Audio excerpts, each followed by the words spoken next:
सभी को जय श्री कृष्ण, जय श्री राधे। मैं आचार्य राहुल देवभूमि उत्तराखंड से आप सभी के मंगल की कामना करता हूँ। आशा करता हूँ आप सब स्वस्थ होंगे, आनंद में होंगे। वंदे बोधमयम नित्यम गुरुम शंकर रूपिणम यामाश्रिता ही वक्रोपी चंद्रो सर्वत्र वंदते। सज्जनों, आज का खास कार्यक्रम उन लोगों के लिए बड़ा ही खास है जिनकी मीन राशि है।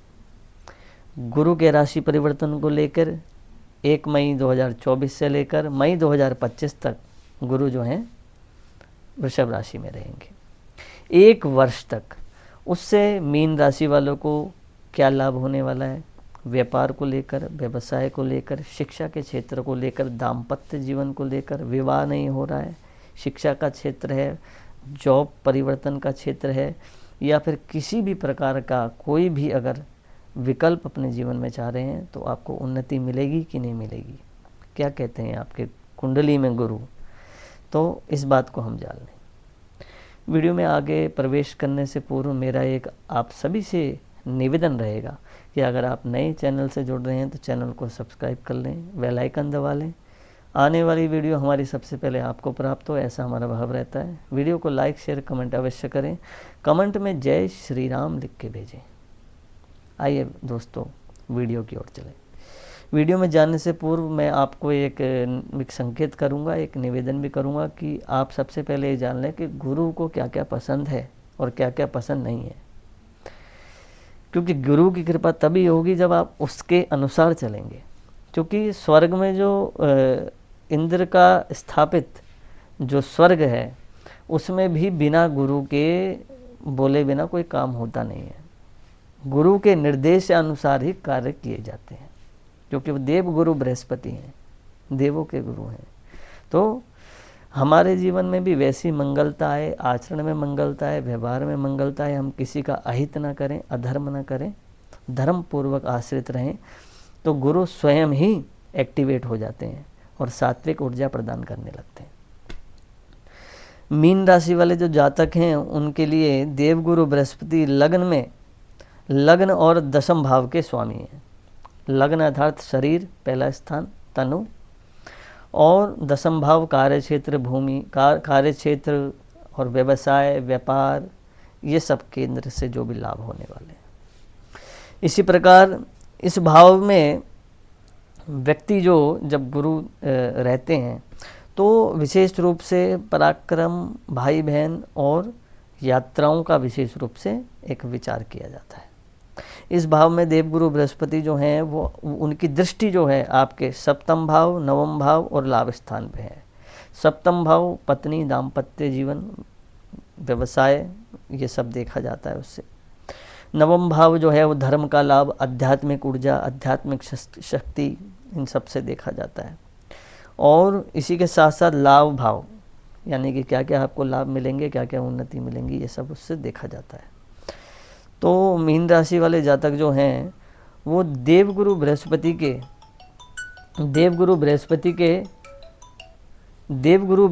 के इस दृष्टि के प्रभाव से उनको एक सफलता के योग। तो गुरु के इन तीनों भावों में देखने से विशेष रूप से एक लाभ और सफलताओं के योग बन रहे हैं। इस समय ऐसे जातक जो मीडिया से जुड़े हुए हैं, जिनका लेखन का कार्य है, उनको विशेष रूप से लाभ होने वाला है। इसी के साथ साथ देवगुरु बृहस्पति एक जो भी मीन राशि वाले हैं जिनका विवाह नहीं हो रहा था और अनेकों कुंडली वो उनके भेज रहे थे लेकिन कहीं प्रस्ताव पारित नहीं हो रहा था, उनकी कुंडली जुड़ नहीं रही थी, तो उनके भी एक विवाह के उत्तम योग दिखाई दे रहे हैं बनते हुए। इसी के साथ साथ अगर आपके दाम्पत्य जीवन में कुछ समस्याएं चल रही थी, विवादित थे, तो यहाँ पे एक सुझाव के योग चल रहे हैं, यानी आपको उन परेशानियों से एक मुक्ति के योग दिखाई दे रहे हैं। आपके व्यापार में जो दिक्कतें आ रही थी, व्यापार चेंजिंग किया था या व्यापार में एक उन्नति नहीं हो रही थी, बढ़ोतरी नहीं हो रही थी, तो एक यहाँ पे सफलता के योग दिख रहे हैं, धन प्राप्ति के योग दिख रहे हैं, व्यापार में बढ़ोतरी के योग दिख रहे हैं। इसी के साथ साथ अगर आपके जीवन में कोई इस प्रकार की आध्यात्मिकता से आप जुड़ना चाह रहे हैं।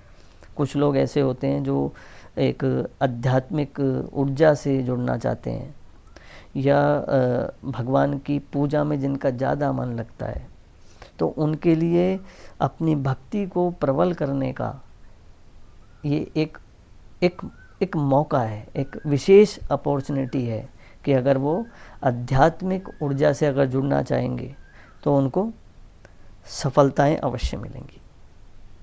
और एक गुरु की एक आध्यात्मिक दृष्टि के कारण एक ऐसा योग बन रहा है कि आप धार्मिक स्थलों में भ्रमण करने की, जाने की, घूमने की आपके मन में एक रुचि होगी। आप चाहेंगे, अंदर से आपके अंदर से भाव आएगा कि मैं कहीं आध्यात्मिक क्षेत्र में घूमने के लिए जाऊं, भगवान के दर्शन करने जाऊं, या फिर कहीं किसी धाम के दर्शन करने के लिए जाऊं। ऐसा एक योग यहाँ दिख रहा है। आध्यात्मिक क्षेत्रों की आप यात्राएं करेंगे और वो यात्राएं आपके लिए बड़ी सुखद और आनंददायक होंगी, क्योंकि गुरु को यही सब बातें पसंद हैं। तो ये जब आपके जीवन में आने लग जाएगा तो स्वतः ही एक जीवन में परिवर्तन और एक नए मार्ग सफलता के प्रशस्त होते जाएंगे, जो कि आपकी सारी कठिनाइयाँ, चाहे वो व्यापार को लेकर हो, चाहे वो व्यवसाय को लेकर हो, चाहे वो कार्य क्षेत्र को लेकर हो, चाहे वो दाम्पत्य जीवन से जुड़ी भी कोई समस्या हो, चाहे वो किसी वैचारिक मतभेद हो, या फिर कहीं आदान प्रदान का, लेन देन का, धन का कोई विषय हो, तो ये संपूर्ण विषय जो हैं इसमें आपको सफलता प्राप्त होगी अगर आपके आचरण में मंगलता है। क्योंकि सज्जनों, कर्मण्येवाधिकारस्ते मा फलेषु कदाचन, अर्थात कर्म करना बहुत आवश्यक है। बिना कर्म के फल की प्राप्ति करना ये मूर्खों का काम है। इसलिए जो विद्वान होते हैं वो कर्म करते हैं, क्योंकि कर्म से ही एक नए भाग्य का निर्माण होता है, और वही भाग्य फिर प्रारब्ध रूप में फलस्वरूप हमको कृपा प्रदान करता है, चाहे वो व्यापार को लेकर, चाहे व्यवसाय को लेकर हो। क्योंकि गुरु जब आते हैं तो विशेष रूप से देखा जाता है कि आपके प्रारब्ध में, पूर्व में आपने जो पुण्य किए हैं, उस पुण्य का ही आपको फल गुरु की दृष्टि से प्राप्त होता है। तो इस बात का विशेष रूप से ध्यान रखें। और एक बात का मैं निवेदन करूंगा कि आपकी वाणी के द्वारा किसी को भी कष्ट ना हो। हम सुखी रहें ये अच्छी बात है, लेकिन दूसरा हमारी वजह से दुखी रहे ये अधर्म है, इस चीज़ से बचना है। इसलिए सत्कर्म जरूर करना है। जितना सत्कर्म होगा उतना ही अधिक सुख हमें प्राप्त होगा। तो आशा करता हूँ आपको मेरी बात समझ में आई होगी। तब तक के लिए बने रहिए दोस्तों, मिलता हूँ नेक्स्ट वीडियो में। जय श्री कृष्ण, जय श्री राधे।